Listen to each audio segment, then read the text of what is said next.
Olá, seja bem-vindo a mais um Papo de Esporte. Eu sou Alexandre Salvador, editor de esportes da revista Veja. Hoje vocês estão vendo que o cenário está um pouco diferente aqui, o dia está movimentado, mas é por uma boa causa. Eu tenho aqui do meu lado um super comentarista de basquete, ex-jogador, Eduardo Agra. Eduardo, tudo bem, Ale? Obrigado por ter aceitado o nosso convite. O Eduardo está trabalhando intensamente. Ontem ele estava na transmissão do primeiro jogaço entre Golden State Warriors e Cleveland Cavaliers, a grande final da NBA, que está sendo transmitida pelos canais ESPN com exclusividade. E o Eduardo estava lá vendo já. Bom, eu e o Eduardo, o ano passado, para quem não sabe, nós estávamos em loco, né? Tá bem melhor, bem né? Mais gostoso. Apesar da refeição ser um pouco mais trash, né? Era bem trash. Que a gente chegava às 3 da manhã, não tinha onde jantar. É. Depois até o Eduardo vai dar umas dicas aqui de late dining aqui em Oakland. Mas nós estávamos em loco, mas assim, os personagens são praticamente os mesmos. Mas assim, para falar agora então já do jogo 1, que tá fresquinho na nossa cabeça, Edu, teve um personagem que não estava naquelas finais, naquela série, né, que foi épica, né? Nunca um time que estava 3-1 conseguiu a virada nas finais da liga. Mas ontem o Golden State deu a prova de que talvez tenha um personagem aí fundamental para essa série. Fala um pouquinho então sobre quem que é esse cara. É o Kevin Durant, né, que veio de Oklahoma City. Saiu de lá com a pecha de não ser um vencedor, né? De amarelão. De amarelão, etc. Tinha passado já por umas finais em 2012 que o Oklahoma foi batido por Miami por 4-1. E que tinha um timaço, né, Eduardo? Tinha o James Harden, Westbrook, que está lá ainda carregando um piano tremendo, e o próprio Durant. E o Kevin Durant e o Serge Ibaka, né? Então era um time muito forte, mas teve dificuldades para bater o Miami do Dwayne Wade, o Bosh e o LeBron James. Mas, de qualquer maneira, uma das dúvidas que eu tinha entrando no jogo de ontem é que ele, apesar de toda a experiência, um cara que foi 4 vezes cestinha da liga, MVP, etc., de como ele reagiria no seu primeiro jogo para disputar um título da NBA. E ele deu mostras que ele se preparou física, técnica e mentalmente, principalmente, né? Ele se machucou na temporada regular, né? Teve algum impacto Então, ele teve uma torção de joelho que muita gente temeu que talvez ele tivesse que fazer uma cirurgia, mas ele voltou depois de 4 semanas e voltou muito bem fisicamente. Então a gente não sentiu na sequência, né, nos rounds de playoff, etc., que ele teria alguma dificuldade. Ele teve um probleminha muscular, né, na primeira série, ficou um jogo fora. O que é comum, porque às vezes você tem uma contusão de joelho, né? A gente que jogou, você tem uma tendência a proteger esse joelho com outras partes do teu corpo. Então ele teve um probleminha de panturrilha, mas voltou rapidamente. E mostrou ontem que está em excelente forma, porque ele fez 38 pontos. Além dos 38 pontos, ele deu 8 assistências, pegou 8 rebotes e marcou o LeBron James, que é um negócio que demanda de você muito fisicamente. Quer dizer, ele teve fôlego lá atrás e fôlego na frente para atacar. Pois é, a gente estava falando aqui um pouco fora do ar, né, Agra, dessa função defensiva do Golden State, que talvez seja a parte pro leigo menos notória do jogo, né? Porque a gente, o ano passado, até mesmo na Veja, nós falamos bastante, é o time que mais acerta a bola de 3 pontos, tem 2 arremessadores fantásticos, que é o Stephen Curry e o Klay Thompson, que é um jogo, né, que está mudando a forma como as outras equipes da NBA também jogam. Sem dúvida. Mas tem uma parte defensiva que até lá na Califórnia a gente falava, né? Explica um pouquinho melhor quem que é a cabeça dessa parte defensiva do Golden State e como esse jogo, assim, uma dica para quem está assistindo pela televisão do que pode perceber nessa parte defensiva do Warriors. Então, eles têm lá um assistente técnico que é um especialista em defesa, na verdade é considerado o guru defensivo da NBA, que se chama Ron Adams. É um senhorzinho já que tem um óculos e tal, ele fica ali do lado dos jovens, discretíssimo, né? Até nos treinos, como a gente acompanhou, ele é uma figura muito introspectiva, muito quieta, mas que ele tem uma forma de motivar os seus jogadores e desafiar os seus jogadores a trabalharem muito forte defensivamente. Então a gente vê alguns jogadores, e eu citei o exemplo do Leandrinho, eu citei o exemplo do Kevin Durant, eu falei sobre o Anderson Varejão, que me falou que aprendeu mais de defesa naquele tempinho que ele ficou no Golden State do que toda a temporada dele na Europa, no Brasil ou na própria NBA. Então ele usa muito o sistema, como lá os jogadores, a maioria, principalmente no perímetro, tem todos a mesma compleição física, com exceção do Stephen Curry, e a única dificuldade que eles têm de vez em quando, eles fazem as trocas no perímetro de defensor. Então, por exemplo, quando um atacante vai fazer um bloqueio aqui e o outro atacante que está lá sendo marcado pelo Stephen Curry sai, eles trocam a marcação automaticamente. E essas rotações eles fazem 3, 4 vezes por posse de bola do outro time, né? Então, o homem grande que joga lá atrás, como era o Andrew Bogut, que era muito importante, porque esse cara ele tem que estar atento para fazer as rotações. O Draymond Green, nos últimos 2 anos, tem sido o segundo melhor jogador de defesa da NBA. Esse ano tem chances de ganhar como o melhor. E talvez naquela série do ano passado, né, Agra? Sim, mudou. Aquele jogo que ele não pôde jogar porque estava suspenso, talvez foi o que deu a virada pro Cleveland. Sabe o que acontece? Às vezes você pega as estatísticas e você vai ver que ele roubou 2 bolas, ele deu 2 tocos, né? Números exatamente, mas baixos. O que você não conta é a energia que ele tem, a leitura de jogo que ele tem para cobrir todo mundo, é impressionante. Então ele é um cara que tem 1,97 m, que não é alto, mas ele marca jogador da posição 4, jogador da posição 5 às vezes, jogador da posição 3, 2. Por quê? Porque ele tem a lateralidade, a velocidade para fazer todas essas posições. Então esse cara, ele é aquele pivô que a gente fala nessa defesa. Então ele cobre todo mundo, ele faz as rotações, e isso é um negócio contagiante. Então a gente está vendo hoje, por exemplo, nessa temporada, um Durant que sabidamente no passado não se interessava muito pela parte defensiva, né? Ele hoje é um cara que se esforça. Então ontem a gente viu ele trabalhar bastante contra o LeBron James e tem feito isso a temporada inteira. Tem gente, né? Sim. Eu estava lendo a imprensa americana, né? Porque, obviamente, para quem não entende esse frenesi todo que a gente está falando, é um evento que para o país, né, Agra? Assim, as finais da NBA é o esporte talvez mais popular dos Estados Unidos, o basquete, sem dúvida. E aí eu estava lendo a imprensa e eles estão comparando esse duelo entre Warriors e Cavaliers quase com Ali e Frazier, assim, tem um buzz né, sobre esses dois. Realmente, nós estamos vivendo uma época assim, de ouro, tecnicamente, do basquete. Está voltando aquilo que talvez foi aquele duelo entre Lakers e Celtics dos anos 80, ali Larry Bird, Magic Johnson, um duelo forte. Esses dois personagens fortes, LeBron e Curry, já têm o peso desses caras lendários da liga? Eu acho que estão ficando com esse peso, e o Kevin Durant incluído aí, né? Porque é a terceira série seguida, né? Tá 1-1, quer dizer, a nega, por isso eles estão comparando muito com o Ali e com o Frazier, né? E você vê que movimenta, a gente ontem, por exemplo, a transmissão foi para 200 países. Então a gente vê aqui no Brasil, por exemplo, São Paulo, né? Todo mundo falando das finais, todo mundo indo assistir finais em bares, etc, etc. Então, realmente resgatou. O jogo ficou legal de novo, né? Assim, ficou cool, né? Todo mundo fala sobre o assunto, principalmente aqui no Brasil, né? Mas principalmente por quê? Porque o estilo de jogo é bacana de assistir. Então, por exemplo, nós estamos falando de 2 times que tem média de 118, o Golden State 116 pontos por partida hoje, quer dizer. Então, é um jogo que você vê muita transição, muita habilidade. Ontem fizeram o Kyrie Irving e o Stephen Curry no quesito habilidade, de pôr a bola no chão, de driblar, de deixar os grandões tudo entortado. Eu tenho preocupação, às vezes, com as costas desses caras grandes. Né? Dá um nó nas costas. Tá louco. Ali, ontem, né? Os dois fizeram bolas fenomenais. E o Kevin Durant, quer dizer, eu gosto bastante de basquete, eu não tenho um time favorito, eu não torço para esse ou para aquele, mas se você me falar, olha, qual é o jogador, se você tiver que escolher um jogador para ir ver jogar, eu escolheria o Kevin Durant, porque eu acho muito bonito. Elegante, passadas largas, né? Sai para os dois lados, um arremesso lá de cima da cabeça. Não que eu não gosto do LeBron, do Stephen Curry ou do Kyrie Irving, etc. Mas eu pagaria um ingresso, se eu tivesse só o dinheiro para comprar um ingresso, eu pagaria para ir ver o Kevin Durant, que eu acho muito legal. Então eu acho que tudo isso movimenta muito, né? Lógico. Agora, você falou do LeBron, né? Ontem, por exemplo, a gente viu que ele estava ali, parou na porta do vestiário, na entrada do vestiário, para receber os caras, assim. Você realmente acha que é possível uma virada fantástica como essa? Tô chutando que o Golden State vai marcar mais um pontinho, porque vai jogar a próxima em casa ainda. É dever de casa, né? Tá fazendo. Eu coloquei isso hoje no Twitter, que fez enfaticamente, né? Taticamente muito bem organizado, com tudo funcionando, mas fez o homework, fez o dever de casa. Por enquanto ganhou a primeira partida em casa. Entendi. Mas e você acha que esse time do Cavaliers, comparado talvez com o do ano passado, tem o mesmo poder de resiliência, de voltar atrás e buscar uma série perdida, entre aspas? Eu acho que sim. Eu acho que principalmente por causa dos dois líderes na equipe, né?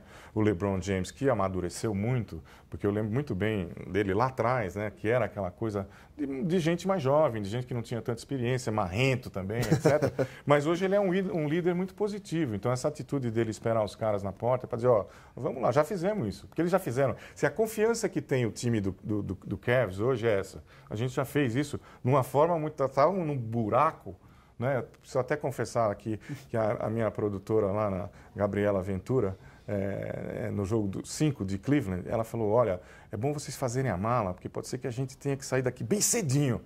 Entendeu? E quando eu ouvi aquilo, eu falei, acho que não. Entendeu? E na verdade, eu era uma voz vencida na equipe, porque eu sempre achava que o Cleveland tinha chances de ganhar, né, como acabou ganhando. Mas então eu não duvido do time do Cleveland. Agora aproveitando que você estava lá em loco, eu tive que voltar mais cedo porque minha pauta não era bem acompanhar as finais todas. Conta pra gente como é que foi assim, a cidade, como é que ficou a cidade de Cleveland depois da virada, assim. E mesmo antes, né? Os caras estavam estáticos, né? Dele ter voltado e ter levado o time para as finais. Então, o astral na cidade era fenomenal, mesmo antes deles ganharem. Não, quando ganhou, então, foi uma loucura, né? A gente teve que se proteger, ir para o hotel, etc., porque a cidade ficou em pandemônio. Uma atmosfera sensacional. Eu chamei o Agra aqui porque, assim, além dele ser um excelente bom papo, a gente bateu vários papos nos jantares da madrugada. Da mesma forma. Da madrugada lá nos Estados Unidos, mas porque o Agra tem uma história importantíssima no basquete brasileiro. Ele foi, até hoje, Agra, você é o jogador mais bem-sucedido no esporte universitário.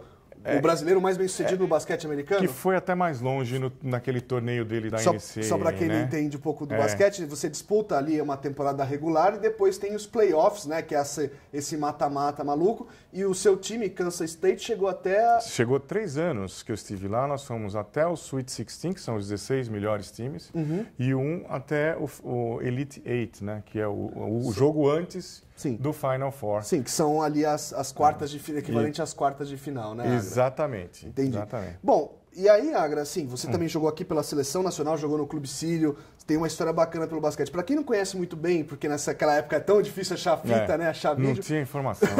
Explica pra gente como é que foi a sua trajetória e por que você acabou nos Estados Unidos, Agra. Bem, eu vim de Recife, eu nasci em Pernambuco. Eu vim para cá em 74, com 16 anos, para tentar jogar basquete, porque o meu sonho era ir para uma Olimpíada, né? E naquela época você tinha que vir para São Paulo ou ir para o Rio e tal. Então eu vim muito cedo, sem a família, e acabei vindo para um clube numa fase que o clube estava começando a tentar se tornar de novo uma potência, que já tinha sido nos anos 60, que foi o Esporte Clube Sírio. E aí montou um time nos anos 70, 76, 77, 78, 79, que era a seleção brasileira, porque tinha o Oscar, tinha o Marcel, tinha o Marquinhos, tinha o Marcelo Vido, o Sayane, o Paulinho Esteves, o Dodi. Esses 7 caras que eu falei para vocês aqui, todos eles foram para a Olimpíada. Né? E foram campeões mundiais pelo Sírio, mundiais em 79. Só que eu era campeão mundial, estava na seleção brasileira adulta desde 76, eu e meu parceiro Marcelo Vido, ele era a reserva do Oscar e eu do Marcel. Quer dizer, a gente ficava muito tempo no banco batendo papo, conversando e tal. Mas, de qualquer forma, quando a gente jogava, a gente teve chance de ir para a seleção brasileira, né? Mas na seleção, quando a gente chegava lá, quem estava lá também? Marcel e Oscar. Tem até uma história engraçada, porque o Ari Vidal, o grande Ari Vidal, foi o último homem a trazer uma medalha de mundiais para o Brasil, em 1978, nas Filipinas.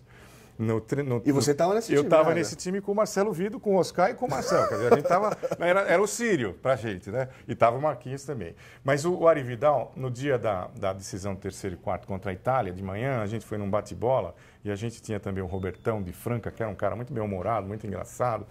E o Ari falou, então tá, vamos lá e tal, então agora vamos fazer um arremessozinho e tal. Vocês procurem fazer o arremesso do lugar que vocês vão estar no jogo, tá certo? E o Robertão falou, Agra, você começa, Marcelo Vido pega, eu passo para você, você senta aqui no banco e começa a jogar a bola. Mas a história é verdadeira mesmo, né? Pois é. Legal que você falou do Oscar e do Marcel, que assim, eu estava vendo uma entrevista recente, acho que o Oscar deu pro UOL, e ele fala que ele não se considera, porque todo mundo lembra o Oscar Schmidt, né, pela questão dele ser o maior pontuador de todos os tempos, aquela coisa toda. Ele não se considera o melhor da história do Brasil, ele considera o Marcel. Você também acha isso? Olha, eu comecei com os dois, porque eu e o Marcel somos um ano mais velho que o Oscar. Nós temos 61, o Oscar tem 60. Então, antigamente o juvenil era 18 e 19. Então, nós jogamos nas seleções brasileiras juvenis 7-5, 7-6. Né? E naquela época, antes do Marcel machucar o joelho, ele era tecnicamente, fisicamente também, porque era um ala grande para aquela época, muito melhor do que o Oscar tecnicamente. Se ele não tivesse machucado tão feio o joelho, talvez a trajetória dele tivesse sido diferente. Agora, essa coisa que ele fala de treinar, é tudo, as pessoas acham que é brincadeira, mas é tudo verdade. Mas só te falando, por que eu fui para os Estados Unidos? Isso, por favor. Tinha um jogador americano chamado Larry Williams no Sírio. E ficamos muito amigos aqui. Eu sempre tive muita curiosidade com essa coisa do inglês e tal. E ele falou um dia para mim, ele falou, cara, você vai ficar aqui, tá na seleção brasileira, tá nesse melhor time do Brasil, mas você vai jogar pouco.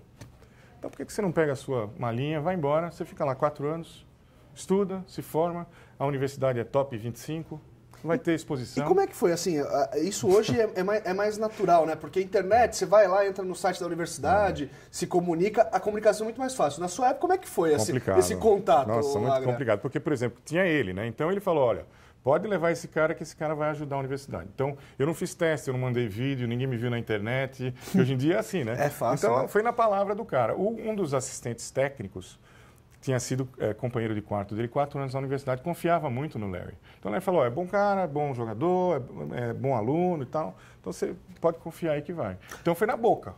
Entendeu? Agora, Agra, assim, a gente fica falando daqui, né, porque a gente vê, principalmente porque a gente vê pela televisão, a ESPN ajudou a gente bastante a entender um pouco como é que é esse esporte universitário americano, que é num outro nível do nosso esporte aqui.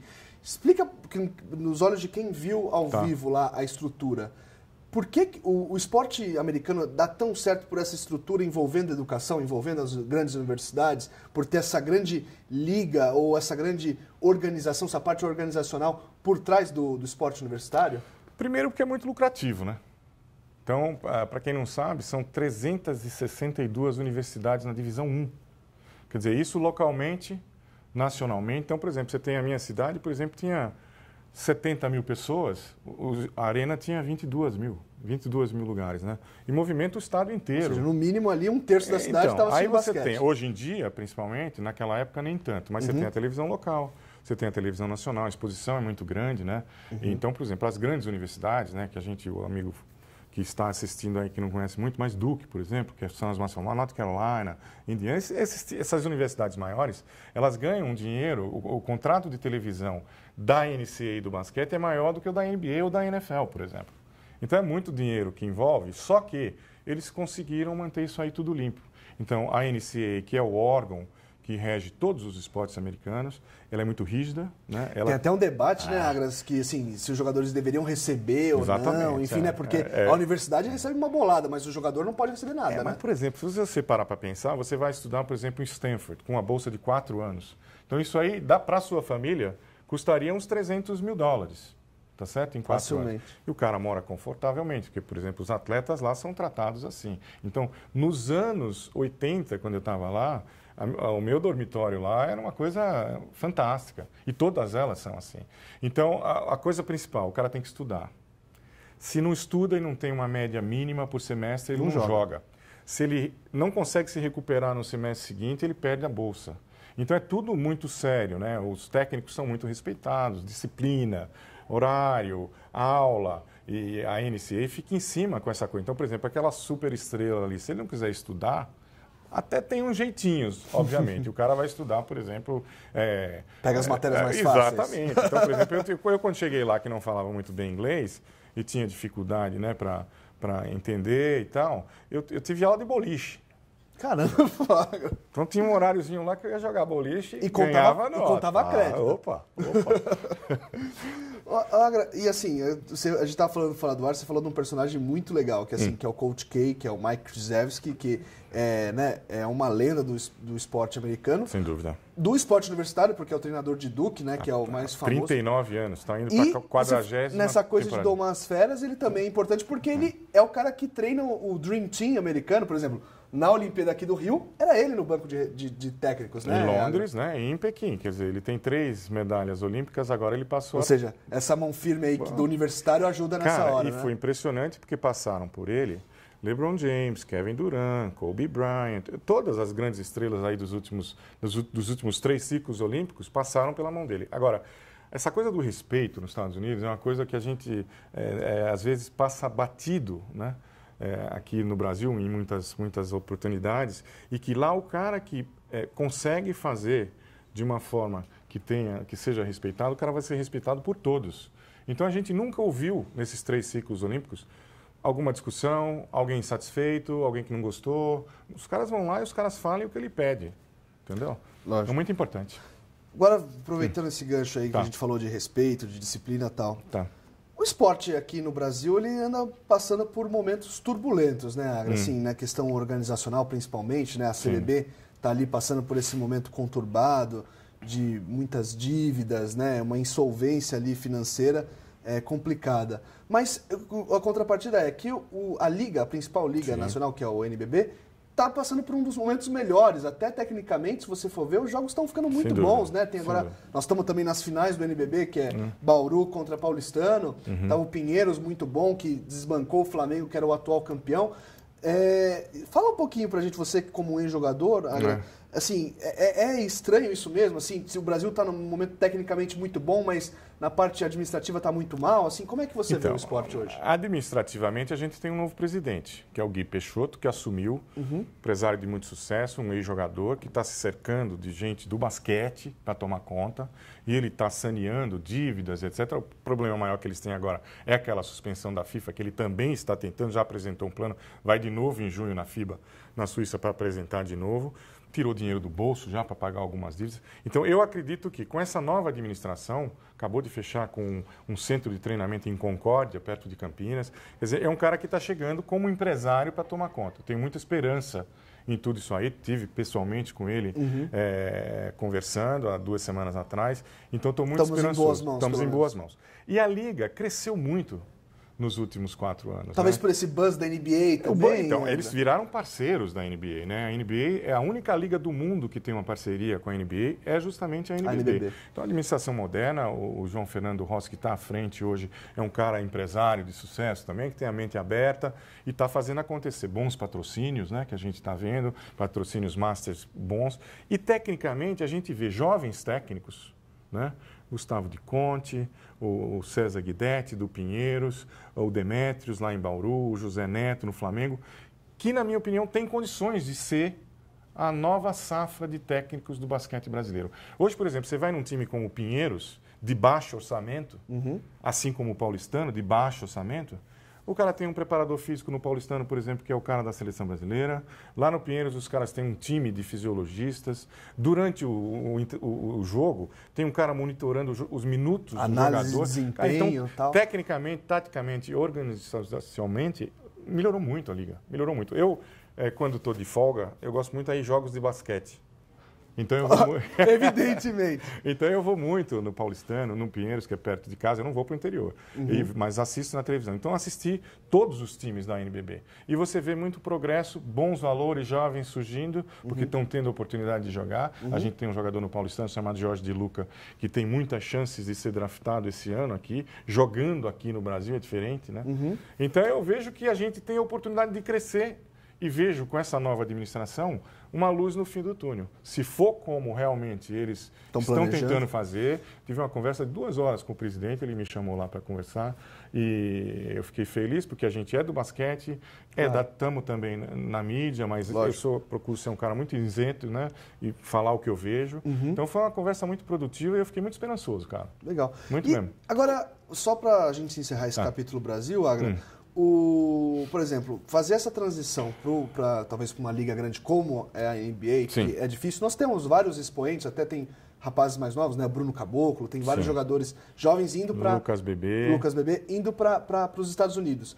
O caminho mais lógico é passar para uma universidade e depois ser draftado lá, ou esse caminho direto dá para acontecer? E qual que talvez é o benefício do brasileiro se ele passar pela universidade nos Estados Unidos para chegar na liga? Bem, eu acho assim, mesmo os americanos mais jovens, né, que agora eles tá na moda lá, coisa do one and done, quer dizer, o jogador vai para a universidade, joga 1 ano só e vai embora para a NBA, né, porque é difícil resistir os milhões de dólares, né? Claro. Mas mesmo alguns americanos, eu sou a favor que o cara fique mais 1 ano, ou fique mais 2 anos, depois do primeiro ano dele, dependendo, por exemplo, do técnico, né? Dependendo da comissão, do tipo de competição que ele tem, se é uma equipe top 20, por exemplo, ele vai jogar contra grandes jogadores, grandes times, etc. Por quê? Porque ele vai aprender mais a parte dos fundamentos do jogo. Então, hoje você vê, por exemplo, na NBA, alguns jogadores que chegam lá muito jovens, eles não têm ainda todos os fundamentos. eles sofrem no seu primeiro ano, no seu segundo ano. Então, às vezes, você vê... Não vai jogar assim direto, a não ser que seja né? um fenômeno, né? Você vê a adaptação do cara, demora uns 2, 3 anos, até o quê? Até no dia a dia, alguém pega na NBA esses técnicos que desenvolvem o jogador individualmente, dão treinos, né, individuais, aí você vai melhorando devagarzinho. Então, eu sou a favor que o cara fique mais. Para o jogador internacional, é mais difícil ainda. Entendeu? Agora, a maioria deles, na maioria dos países, na Europa, no Brasil, por exemplo, eles estão perdendo a oportunidade de ir para a universidade. Por quê? Porque hoje o cara com 16, 17, 18 anos, ele assina um contrato profissional. Assinou o contrato, você pode, hoje em dia, para você cruzar a informação, é muito fácil. Então, por exemplo, o Felício, né, que está no Chicago Bulls, ele antes de ir para o Chicago Bulls, ele tinha uma bolsa de estudos para ir para Oregon.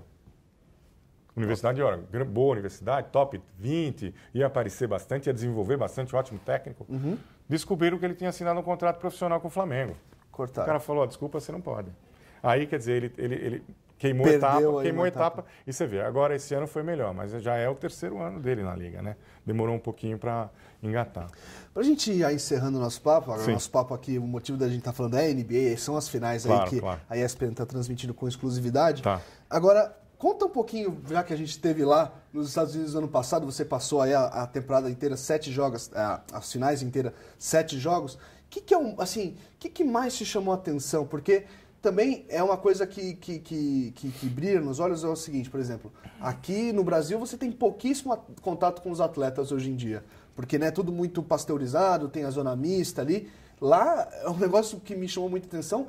Os jornalistas têm acesso ao vestiário, eles entram no vestiário. Sim. Embora os jogadores não dêem muita bola para os jornalistas, não respondam nada, ignorem um pouco a presença deles, mas é muito curioso que a Liga dá, ao mesmo tempo que é muito profissional, também dá esse acesso muito próximo ao atleta. O que mais te chamou a atenção lá acompanhando as finais, Agra? Então, acho que principalmente essa oportunidade, eu estava até falando aqui em off, né, que a gente tem a oportunidade de participar de tudo. Então, você vai em todas as coletivas, você vai nos treinos, e é como você falou, você cruza o cara no corredor, pode ser que ele não te dê bola, mas você cruza ele no corredor. E tudo isso aí de uma forma muito organizada, você não vê nenhum assédio, você não vê nenhuma dificuldade. Então, por exemplo, se você está autorizado, você tem livre acesso na arena inteira, praticamente. E a forma também como as comunidades, elas realmente incorporam isso aí, põem isso aí de uma forma muito maior, né? Abraço. Tanto em Oakland como Cleveland, a gente viu isso aí de uma forma fantástica. Agora, para encerrar, sim, qual que é o seu palpite aí para a série? Vai, todo mundo adora dar um chute aí, qual que é o seu? Olha, eu acho que vai ser uma série mais curta do que foi ano passado. Eu acho que 4-1 para um dos dois times. Entendi. Beleza. Não vai falar para quem, Agra? Para um dos dois times, pode ir para os dois lados. Só dar uma dica para os nossos amigos aqui. Uma coisa bacana que eu fui gravar o programa NBA Countdown na quinta-feira com o meu companheiro Gustavo Hoffman, na Avenida Paulista, esquina com o ministro da Rocha Azevedo. Ah, é verdade. Casa das Finais NBA, organizado pela NBA Brasil, com parceria da ESPN também. Eles montaram um esquema lá fantástico de telão, de quadra, de coisas para ver da Contato NBA. com os atletas, tem atleta convidado, né? Ontem a gente estava lá com o Marcelinho Machado, com o Marcelinho Huertas, com o Raulzinho, com o Leandrinho. Então vale a pena, você se inscreve no www.com.br e você tenta aí um lugarzinho. NBA.com.br. Exatamente. NBAfinals.com.br. Você entra lá e você entra e são 1000 lugares só, então tem que ficar em cima. É uma oportunidade, né? Porque muito justamente legal. Dessa coisa que a gente está falando que o esporte está ficando cool de novo, talvez por essa parte também de divulgar melhor a modalidade, né? Exatamente. Agra? Cara, muito prazer em revê-lo, viu? Eu que agradeço abraço, aí a oportunidade, foi ótimo o papo mais uma vez. Legal. Agora a gente vai falar um pouco sobre late dining lá nos Estados Unidos, mas eu agradeço muito aí a participação de vocês, a audiência, e espero vocês no próximo Papo de Esporte. Até lá, gente. Abraço.